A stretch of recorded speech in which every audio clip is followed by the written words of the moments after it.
Hello दोस्तों, कैसे हैं आप सब लोग। उम्मीद करता हूँ आप सारे लोग ठीक होंगे। मैं भी अच्छा हूँ, थैंक यू सो मच। बहुत सारे स्टूडेंट्स ने ये डिमांड की थी कि टेंसेस की वीडियो को सर बनाइएगा, तो मैं आपके सामने लेकर आया हूँ टेंसेस। जैसा कि आप जानते हैं कि टेंसेस की डिमांड बहुत सारे कंपटीशन लेवल के एग्ज़ाम्स में, यूपी बोर्ड सीबीएसई बोर्ड के एग्ज़ाम्स में और जो भी कॉम्पिटिशन्स लेवल की चीज़ें हैं उसमें बेसिक सेंटेंसेस के बारे में पूछा जाता है। तो टेंसेस को समझने के लिए मैंने कोशिश की है कि हम आपके सामने दो वीडियो को लेकर आएँ, क्योंकि पार्ट 2 पार्ट 1 इम्पॉर्टेंट है। पार्ट 2 में आप जानेंगे कि कैसे टेंसेस का क्या मतलब होता है, डेफिनेशन क्या होती है टेंसेस की, और टेंसेस समझना बहुत ज़रूरी है। क्योंकि अगर आप टेंसेस नहीं समझ पा रहे हैं तो टेंसेस को लिखना, समझना या कंपटीशन के एग्ज़ाम में उसको सही सेंटेंस को बनाना मुश्किल होता है। तो आइए हम वीडियो को शुरू करते हैं। आज की वीडियो हमारी टेंसेस पार्ट 1 शुरू होने जा रहा है। तो जैसा कि आप देख सकते हैं हमारे इस पार्ट में आपको कंटेंट में मिलने जा रहा है। हम 7 चीज़ों को डिस्कस करेंगे। पहला आपके सामने जो डिस्कशन करेंगे, स्टडी द फॉलोइंग सेंटेंसेस। कुछ सेंटेंसेस मैं 3 सेंटेंसेस उसमें बताऊंगा, जिसमें आपको समझाने की कोशिश करूंगा कि एक्चुअल में इनफैक्ट टेंसेस क्या होते हैं। दूसरा जो डेफिनेशन होगी पॉइंट नंबर 2 पर, उसके समझने के लिए, क्योंकि अगर टेंस को समझ नहीं पा रहे हैं तो उसको लिखना या बोलना या उसमें सॉल्व करना बहुत मुश्किल होता है। उसके बाद हम कुछ टाइप्स देखेंगे। उसके बाद हम verbs, action verb, state verb और भी वर्ब जैसे ट्रांजिटिव और इंट्रांजिटिव वर्ब क्या होते हैं, क्योंकि ये भी टेंस का पार्ट है। फिर हम देखेंगे बी वर्ब क्या होते हैं, और फाइनली हम आखिरी पॉइंट्स पे आएंगे, verbs can also convey sense of time. तो ये सब चीज़ें हम देखेंगे। तो आइए शुरू करते हैं हम अपनी वीडियो को। Study the following sentences. जैसा कि आप देख सकते हैं कि आपके सामने 3 सेंटेंसेस को मैंने यहाँ पर लिखा है। जो पहला सेंटेंस है उसको आप देखिए, Vighnesh writes a letter to his father. Sentence number 2, Vighnesh wrote the letter to his father yesterday. Sentence number 3, Vignesh will write another letter to his father tomorrow। तो आप समझ चुके होंगे कि मैं किस चीज़ पर फोकस करना चाह रहा हूँ। जैसा कि आप इन सेंटेंस नंबर फर्स्ट में देख सकते हैं कि जो वर्ब है राइट, क्या रेफर करती है, रेफर्स टू प्रेजेंट टेंस। वो हमें प्रेजेंट टेंस की तरफ इशारा करती है, क्योंकि यहाँ पर जो राइट है वो वर्ब की फर्स्ट फॉर्म है, और जब वर्ब की फर्स्ट फॉर्म यूज़ होती है किसी भी सेंटेंस में तो वो कहीं ना कहीं प्रेजेंट इंडेफिनिट या प्रेजेंट टेंस की तरफ इशारा करती है। तो ये प्रेजेंट टेंस है। दूसरा जो इम्पॉर्टेंट फैक्टर है यहाँ पर आप देख सकते हैं, wrote, Vignesh wrote the letter to his father yesterday. तो यहाँ पर सेकंड फॉर्म वर्ब की यूज़ हुई है। इसका सीधा सा मतलब आ रहा है in sentence number 2, the verb wrote refers to the past tense, जो पास्ट टेंस को इंडिकेट कर रही है। फिर हम देखते हैं सेंटेंस नंबर 3, जो the verb will write refers to future tense. अब यहाँ पर राइट फर्स्ट फॉर्म है वर्ब की, और इससे पहले हमने टाइम वर्ड को यूज़ किया है, विल को यूज़ किया है। तो इससे हमें साफ दिखता है कि यहाँ पर विल राइट है, तो यहाँ पर डेफिनेटली फ्यूचर टेंस की बात हो रही है। तो ऐसे धीरे धीरे जैसे हम आगे बढ़ेंगे, तो ये एक तरीके से कॉन्सेप्ट को समझने के लिए आपको ये वर्ब के बारे में बताना बहुत ज़रूरी था। जैसे आप देख सकते हैं वर्ब की फर्स्ट फॉर्म प्रेजेंट टेंस को बता रहा है, और वर्ब की सेकंड फॉर्म हमारा जो है पास्ट टेंस को बताता है। वर्ब की थर्ड फॉर्म वर्ब की थर्ड फॉर्म परफेक्ट को बताता है, लेकिन हमने यहाँ पर प्रेजेंट, पास्ट और फ्यूचर की बात की है। फ्यूचर में हमने विल के साथ राइट को यूज़ किया है। तो इस तरीके से आई होप कि आपको समझ में आ रहा होगा। अगर अभी कोई दिक्कत आ रही है तो आप कमेंट में हमें बताइएगा। तो आगे हम बढ़ते हैं। जैसा कि हमने तीनों सेंटेंस से समझा कि वर्ब बहुत ही इम्पॉर्टेंट रोल प्ले करती है किसी भी सेंटेंस को पहचानने के लिए। कंपटीशन एग्ज़ाम में भी या बहुत सारी जगह पर जब आप सुनेंगे सेंटेंस को तो आप समझ जाएंगे कि ये किस टेंस में बात की जा रही है। तो आइए now let's look at the definition of the tenses. You can see here, tenses are forms of the verb that shows the time, continuation or completion of an action or state that is expressed in connection with the moment at which a statement is made about it। तो that means कि जो tenses होते हैं वो कहीं ना कहीं verb की फॉर्म होती हैं, वर्ब के रूप होते हैं, क्रिया के रूप होते हैं। जैसा कि अभी हमने पीछे सेंटेंसेस में देखा है कि जो वर्ब थी फर्स्ट फॉर्म जो हमें बता रही थी present tense, second form past tense. Verb की फर्स्ट फॉर्म के साथ हमने टाइम वर्ड विल को यूज़ किया है, जो हमें कहीं ना कहीं बता रहा था कि ये फ्यूचर टेंस का इंडिकेशन। तो कहीं ना कहीं जो टेंसेस होते हैं वो वर्ब की फॉर्म्स होती हैं, जिससे वर्ब की फर्स्ट फॉर्म, वर्ब की सेकंड फॉर्म, वर्ब की थर्ड फॉर्म, वर्ब की पार्टिसिपल फॉर्म। तो वर्ब की जो फर्स्ट फॉर्म होती है वो हमें टेंसेस में मिलती है, जो कहीं ना कहीं टाइम को भी शो करता है कि ये इस टाइम की बात कर रहा है, प्रेजेंट की बात कर रहा है, पास्ट की बात कर रहा है, फ्यूचर की बात कर रहा है। उसके बाद उसमें कंटिन्यूएशन भी देखने को मिलता है टेंसेस के सेंटेंस में, जो हमें कंटिन्यूएशन की काम लगातार हो रहा है। और कहीं ना कहीं उसी टेंस या सेंटेंसेस में हमें कंप्लीशन ऑफ एन एक्शन की काम हमारा कंप्लीट हो चुका है, जो हैज और हैव से कहीं ना कहीं रिप्रेजेंट किया जाता है। तो इस तरीके से हम कह सकते हैं कि डेफिनेशन जो होती है वर्ब की वो ये होती है कि सारे जितने भी टेंसेस होते हैं वो कहीं ना कहीं वर्ब की फॉर्म होते हैं, जो हमें टाइम को बताते हैं, कंटिन्यूएशन को बताते हैं, और काम हमारा कंप्लीट हो चुका है उसके बारे में बताते हैं, और स्टेट भी बताते हैं कि काम कैसा है, या काम हुआ है नहीं हुआ है, और स्टेट क्या है, उसकी स्थिति क्या है। तो ये सारी चीज़ें उस सेंटेंस में बताते हैं, जिसको हम टेंसेस कहते हैं। आई होप ये डेफिनेशन क्लियर हो गई होगी। अब हम आगे बढ़ते हैं। जैसा कि आप देख सकते हैं, the following tenses are commonly used. जो ये जो टेंस हम जिसकी बात कर रहे हैं कि यूजली सब जानते हैं कि टेंस 3 तरीके के होते हैं, प्रेजेंट, पास्ट, फ्यूचर। लेकिन प्रेजेंट, पास्ट, फ्यूचर में भी उनके अंदर जो काम होते हैं, काम करने का जो डिफरेंट वेज होते हैं। जैसे पहला सेंटेंस देखिए, सिंपल प्रेजेंट टेंस। इसका मतलब टेंस तो प्रेजेंट होगा, टेंस का मतलब टाइम, टाइम तो प्रेजेंट है, लेकिन काम कैसा है, सिंपल है, सिंपल या इंडेफिनिट है।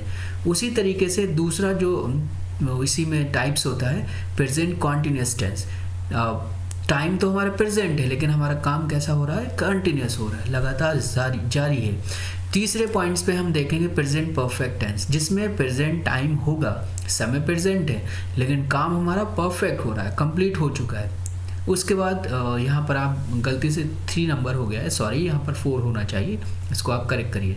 उसके बाद प्रेजेंट परफेक्ट कॉन्टिन्यूस टेंस, आप देख सकते हैं हमारा जो टाइम है वो प्रेजेंट है, लेकिन काम कैसा है, परफेक्ट कॉन्टिन्यूस है। तो इस तरीके से ये सारी चीज़ें आपको देखने को मिलेगी टेंसेस में। इसी तरीके पास्ट टेंस में भी सिंपल, कॉन्टिन्यूस, परफेक्ट और परफेक्ट कॉन्टिन्यूस काम होता है। फ्यूचर में भी सेम चीज़ होती है, फ्यूचर टाइम भी डिफरेंट होता है, बस उसका टाइप्स डिफरेंट होते हैं। तो ये सारी चीज़ें हम आगे डिस्कस करने वाले हैं पार्ट 2 में। लेकिन उससे पहले अभी आपने समझा, डेफिनेशन को देखा, कुछ सेंटेंसेस को देखा, जिसमें हमें पता चला कि वर्ब बहुत इम्पॉर्टेंट रोल प्ले करते हैं किसी भी सेंटेंस को पहचानने के लिए और बनाने के लिए। तो इसीलिए मैंने सोचा कि आपको क्यों ना वर्ब के बारे में भी जानने को दूं, क्योंकि वर्ब को जानना बहुत इम्पॉर्टेंट है। अगर आप वर्ब को नहीं पकड़ पा रहे हैं तो कहीं ना कहीं सेंटेंस को गलत करने जा रहे हैं, सेंटेंस सही नहीं बना पा रहे हैं आप लोग। तो देखते हैं, let's see what is verb. Here you can see that I have written here, effective English language communication usually requires that each sentence contain a subject and verb। जैसा कि आपको बहुत सारे टीचर्स या बुक्स, बहुत सारे वर्जन्स होते हैं बुक्स के, अलग अलग टीचर्स होते हैं, आपको बताया जाता होगा कि जो सेंटेंसेस होते हैं उसमें 2 पार्ट्स होते हैं, कहीं ना कहीं एक सब्जेक्ट का पार्ट होता है, एक वर्ब का पार्ट होता है। तो सेंटेंस में सब्जेक्ट और वर्ब बहुत इंपॉर्टेंट होता है। तो आइए देखते हैं सब्जेक्ट क्या होता है वर्ब के अंदर, सेंटेंस के अंदर सब्जेक्ट क्या होता है। Subject is something sometimes defined as a person, place और थिंग। सब्जेक्ट कोई एक पर्सन भी हो सकता है, एक प्लेस भी हो सकती है, कोई चीज़ भी हो सकती है, जिसके बारे में उस सेंटेंस में बताया जा रहा है। वर्ब क्या होती है, the verb conveys an understanding of the action expressed और it conveys the state of the subject. Verb जो होती है वो कहीं ना कहीं सेंटेंस के एक्शन को बताता है, और सेंटेंस के एक्शन की एक्शन क्या हो रहा है उस सेंटेंस में, और स्टेट एक्शन कौन कर रहा है, सब्जेक्ट के थ्रू हो रहा है। तो ये वर्ब मीन्स होता है कि किसी भी सेंटेंस में कोई एक्शन का होना, उसको हम वर्ब बोलते हैं। अब हम देखते हैं एक्शन क्या होता है, एक्शन वर्ब क्या होती है और स्टेट वर्ब क्या होती है। तो दोनों का डिफरेंस भी समझना बहुत ज़रूरी है। जैसा कि आप देख सकते हैं आपके सामने एक सेंटेंस आ रहा है, टॉम हिट द बॉल। तो यहाँ पर टॉम हमारा सब्जेक्ट है, हिट यहाँ पर वर्ब है क्योंकि एक्शन हो रहा है, मारने का काम हो रहा है। किससे हो रहा है? बॉल से हो रहा है, तो डेफिनेटली ऑब्जेक्ट होगा। तो इसको भी समझने की कोशिश करते हैं। जैसा कि आपके सामने ये सेंटेंस है, Tom hit the ball. The verb is hit, hit क्योंकि यहाँ पर मारने का काम हो रहा है, कोई चीज़ मारी जा रही है, एक्शन हो रहा है। कौन? Tom acted. किसके थ्रू हो रहा है? टॉम के थ्रू। तो यहाँ पर सब्जेक्ट हमारा टॉम है क्योंकि टॉम के थ्रू कोई चीज़ मारने का काम हो रहा है। Hit something, the verb describe the action. तो इस तरीके से वर्ब हमारा एक्शन को बता रहा है। जैसे कि आप देख सकते हैं टॉम हिट, टॉम ने क्या मारा था? बॉल मारी थी। हिट द बॉल, बॉल यहाँ पर हमारा ऑब्जेक्ट हो जाता है। Tom hit was a ball, the object of the verb hit is the ball, तो बॉल हो गया। उसी तरीके से अब स्टेट वर्ब को अगर समझने की कोशिश करें तो आप देख पा रहे हैं the sky is blue, this is the sentence. The verb is क्योंकि ऑक्सिलरी वर्ब भी होती हैं, प्राइमरी वर्ब भी होती हैं, इज आर एम ये सारी वर्ब होती हैं। तो यहाँ पर जो वर्ब है इज, यहाँ पर क्या कन्वे कर रहा है? स्टेट को कन्वे कर रहा है। स्टेट मीन्स एक उसकी स्थिति को बता रहा है, उसकी सिचुएशन को बता रहा है कि सब्जेक्ट की सिचुएशन क्या है। यहाँ पर हमारा सब्जेक्ट स्काई है, तो यहाँ पर स्काई ब्लू है, यहाँ पर कोई एक्शन नहीं हो रहा है। तो जब एक्शन नहीं होता हो तो उसको हम क्या बोलते हैं? स्टेट वर्ब बोलते हैं। तो यहाँ आप देख भी सकते हैं the verb does not convey sense of action. तो यहाँ पर कोई भी कन्वे नहीं कर रहा है, किसी भी एक्शन को नहीं बता रहा है। ओनली आप क्या देख पा रहे हैं कि sky has a blue state, sky यहाँ पर ब्लू है, बस इतना आप समझ पा रहे हैं। तो blue is a colour that describe the sky. तो ब्लू यहाँ पर कलर है जो स्काई को डिस्क्राइब कर रहा है। तो हम देख सकते हैं जो ब्लू वर्ड है वो हमारा एडजेक्टिव है in the sentence sky is blue. तो यहाँ पर हमारी जो वर्ब है इज है, जो स्टेट वर्ब है, यहाँ पर कोई एक्शन नहीं हो रहा। उसी तरीके से दो तरीके की और वर्ब होती हैं, ये भी जानना बहुत ज़रूरी हो जाता है आपके लिए। जो दो तरीके की और वर्ब होती है जिसको ट्रांजिटिव और इंट्रांजिटिव वर्ब बोलते हैं। अब होता क्या है ट्रांजिटिव और इंट्रांजिटिव वर्ब, आइए समझते हैं। जैसा कि आप देख सकते हैं कि वर्ब को ट्रांजिटिव और इंट्रांजिटिव में भी डिस्क्राइब किया गया है। अब देखिएगा ट्रांजिटिव वर्ब क्या होती है। Transitive verbs convey sense of action and the sentence identify whom और what the subject addresses। अब यहाँ पर बहुत आसान तरीका है ट्रांजिटिव वर्ब को पहचानने का कि जब भी कोई आपके सामने सेंटेंस आ रहा, हो सकता है कंपटीशन के एग्जाम में पूछ लिया जाए कि ट्रांजिटिव वर्ब क्या होती है, इंट्रांजिटिव वर्ब क्या होती है, या UP board, CBSE board, ICSE board, किसी भी बोर्ड में आपसे ये सवाल पूछे जा सकते हैं। तो इसीलिए अब बहुत आसान है, कुछ नहीं करना, आपको कोई भी सेंटेंस को देखना है, फिर उससे सवाल पूछना है सब्जेक्ट्स के कि whom कौन, या व्हाट क्या चीज़ हुई है, एक्शन क्या हुआ है, किसने किया है। आपको जो जवाब मिल जाता है तो वो ट्रांजिटिव वर्ब होती है। अगर जवाब नहीं मिलता है whom और what से जो टाइम वर्ड दिए हैं, टाइम वर्ड जो आपको क्वेश्चन वर्ड दिए हैं whom और what, अगर आपको सवाल का जवाब मिल जाता है तो वो ट्रांजिटिव वर्ब होती है। जैसे example Tom kick the ball, तो यहाँ पर वर्ब क्या है? किक्ड। आप देख सकते हैं क्योंकि एक्शन हो रहा है इसलिए वर्ब है kicked. Verb convey sense of action, तो किक्ड यहाँ पर एक्शन को कन्वे कर रहा है। And the sentence reveal what Tom kicked. जब आप क्वेश्चन करते हैं कि टॉम ने क्या किक्ड किया तो आपको जवाब मिलता है बॉल, तो दैट मीन्स ट्रांजिटिव वर्ब। उसी तरीके से एक और एग्जाम्पल यहाँ पर आपको देना चाहूँगा। The principal punished him, the verb is punished, the verb conveys a sense of action and the sentence indicate whom the principal punished. तो आप देख सकते हैं यहाँ पर जो पनिश्ड है ये एक वर्ब है क्योंकि यहाँ पर एक्शन हो रहा है। जब whom या what से आप क्वेश्चन करेंगे कि whom पनिश्ड या what पनिश्ड, तो प्रिंसिपल ने उसको पनिश्ड किया, तो ये आपको सवाल का जवाब मिला what और whom से, तो दैट मीन्स ट्रांजिटिव वर्ब। और an action verb can be transitive, तो हम बोल सकते हैं कोई भी एक्शन वर्ब ट्रांजिटिव वर्ब हो सकती है और ये इंट्रांजिटिव भी हो सकती है। ज़रूरी नहीं कि एक्शन वर्ब ट्रांजिटिव हो, इंट्रांजिटिव भी हो सकती है। कैसे हो सकती है आगे हम समझेंगे। Consider the following example, intransitive verb के एग्जाम्पल। देखिए पहला एग्जाम्पल है आई पार्क द कार। यहाँ पर जो वर्ब है verb convey sense of action, definitely parked जो है यहाँ पर एक्शन बता रही कि कोई चीज़ पार्क की गई है कहीं पर। And the sentence indicate what I parked. जब आप क्वेश्चन करेंगे व्हाट आई पार्क्ड तो आपको जवाब मिलेगा car, that means transitive verb. उसके बाद आगे बढ़ते हैं, इसी सेंटेंस को हम देखते हैं कि आई पार्क्ड ब्रेवली।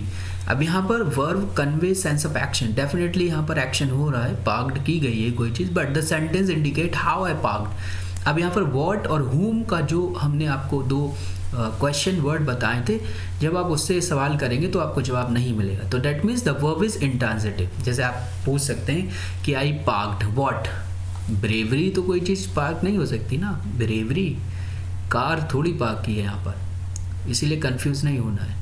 या आप पूछेंगे whom I पार्क, किसको उसने पार्क किया, ब्रेवरी, अरे यार ये तो एब्स्ट्रैक्ट फॉर्म है, कोई ऐसी चीज़ नहीं है ना जिसको पार्क। तो एक तरीके से यहाँ पर हमारा सवाल का जो जवाब नहीं मिल रहा है व्हाट और whom से, तो दैट मीन्स ये इंट्रांजिटिव वर्ब है।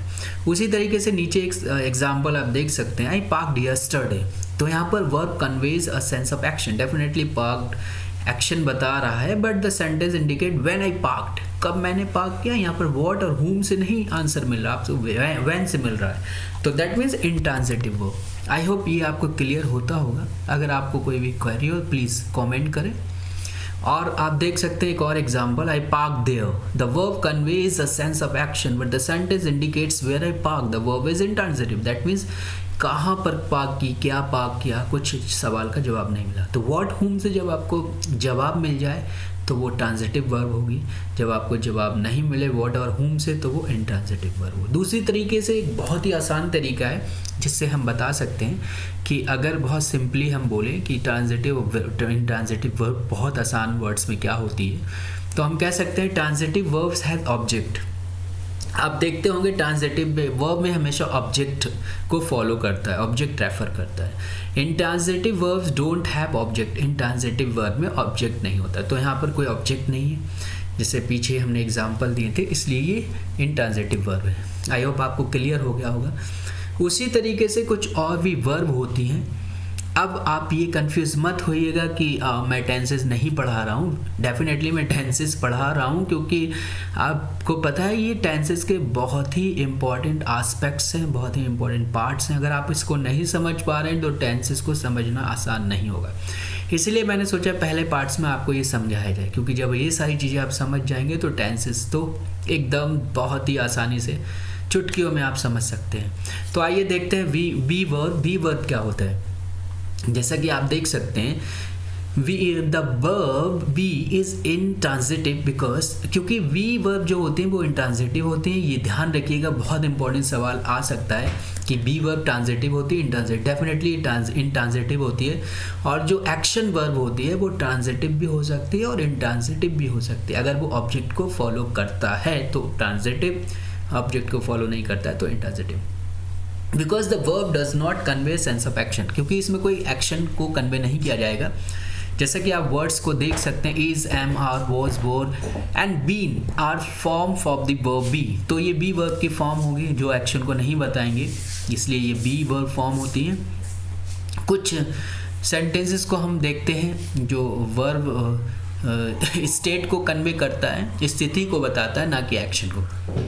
तो don't convey sense of action and don't require an object, और इसमें ऑब्जेक्ट की भी ज़रूरत नहीं होती। वी वर्ब के एग्जाम्पल यहाँ पर आप देख सकते हैं, Thomas is slovenly, I am hungry, Americans are generous, summer was short, the students were rowdy, we have been there. तो यहाँ पर कोई भी एक्शन नहीं हो रहा है, इसके लिए ये बी वर्ब है। तो आज के लिए हम इस वीडियो में इतनी ही बात करेंगे, और इसका जो आगे वाला पार्ट है, पार्ट नंबर 2 टेंसेस का, ये बहुत ही इंपॉर्टेंट है। तो फर्स्ट पार्ट ज़रूर देखना आप लोगों को। फर्स्ट पार्ट अगर आपको कोई क्वेरी हो तो समझिएगा, क्योंकि ये अगर आप समझ गए तो समझ लो आगे के टेंसेस आपको बहुत ही आसान लगने वाले हैं। तो बने रहिए हमारे साथ, हमारे YouTube channel learning platform by doctor Farhan के साथ। Thank you so much for watching my video, और नेक्स्ट वीडियो में हम बात करेंगे टेंसेस के पार्ट 2 में। तब तक के लिए thank you so much, have a good day, bye bye, see you.